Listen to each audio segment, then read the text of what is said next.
Hello? Hi, it's the police. Your phone called 911 and hung up. Is everything okay?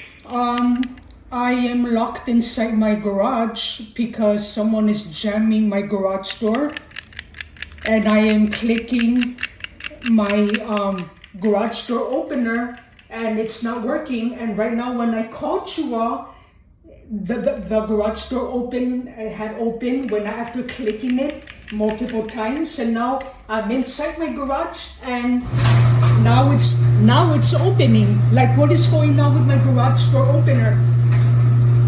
Maybe you're clicking it too many times. But sir, I have videos from several days ago that I only clicked it once and the door opened. Yeah, sir, do you think someone is jamming my garage door opener? No.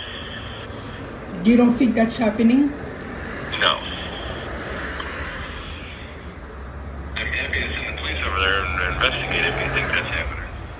No, sir. I don't think it's necessary because I'm just documenting everything, because I do think that someone is jamming my garage door opener, and it's been like 10 minutes. Why would they do that?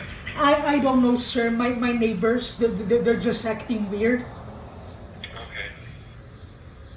Are you out of your garage now? Oh, now I am. I was locked in. Okay. So, anyways, thank you, sir. You have a good day. You too. Bye.